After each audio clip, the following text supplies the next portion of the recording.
Joining us now is Kirsten Powers from the Daily Beast and Carol Roth, a radio show host. I want to start with you, Kirsten. I think the president will use an executive order to ram through restrictions on assault weapons, high-capacity magazines and universal background checks. I think he'll do it, and I think he'll win on this one. What say you? Well, they certainly have talked about doing that, but it remains to be seen. I'm not going to be so certain that that's what he's going to do. I do want to comment on the things that the NRA has been saying. I'm not sure what they expect the vice president to talk to them about. They're the NRA. So it seems like that he would speak to them about guns. It doesn't mean that he's not looking at other aspects of this. As you mentioned, he's meeting with the video game industry. He's going to be meeting with Hollywood people. There hopefully will be a mental health component to this. But for the NRA to come out and say all he did was focus on guns, well, I mean, when you're meeting with the National Rifle Association, I think probably what you're going to talk about is guns. That is a fair point. I'm not taking any sides on this one. Carol, I'm saying that public opinion is running heavily against the NRA. Whether they're right or wrong is another story, but public opinion runs against them. That's why I think the president will win on this one. What do you say?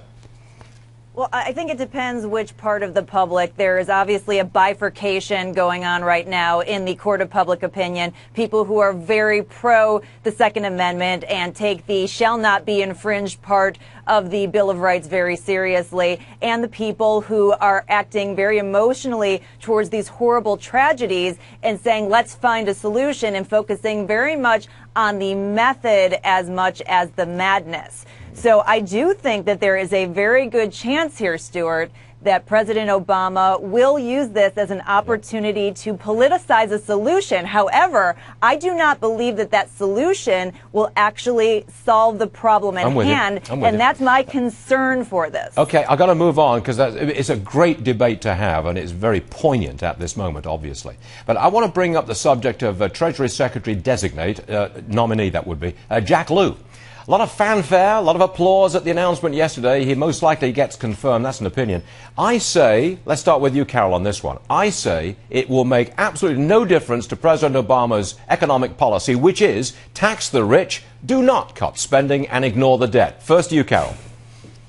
No, I think that that's right. I mean, obviously, Jack Lew has been President Obama's right-hand man, and one of the reasons put out for his nomination is that he understands the mechanics of budgets. However, if we look back at the budgets over the past, whether it be 4 years, decades, or even further, there hasn't been a balanced budget. So whether he understands the mechanics or not, it's still not solving our problems. As Treasury Secretary, he's sitting over the IRS and the national debt unless we get some meaningful change here, which I do not anticipate. I feel like this nomination is not going to make a whole lot of difference.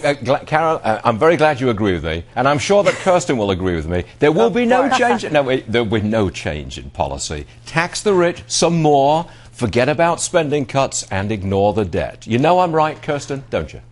You're probably right. I hope you're wrong. I hope you're wrong. I don't want that to be what ends up happening. And the truth is, But hold on a sec. Kirsten, look, I really apologize for interrupting like this. You hope I'm wrong. But do you really think that Nancy Pelosi and the president are going to back off on their threat to tax the rich even more? And that we don't want any touching of Social Security, Medicare, Medicaid? You're definitely right about the taxes going up. I guess I just am hopeful that you're wrong about the fact that he's not going to address, debt and spending. And I think that I'm just going to hold out hope that they are going to, actually do something on that. In terms of whether Jack Lew changes anything, you're right. The president makes the policy. Now, sometimes you can have a Treasury Secretary that can have a real influence, like, if you have a Robert Rubin kind of person who really had a heavy influence on Bill Clinton and got him to see how important reducing the deficit was. But Obama seems to choose people who are just going to execute, not actually make policy. Okay. Dream on, Kirsten. Okay, dream on. I've got to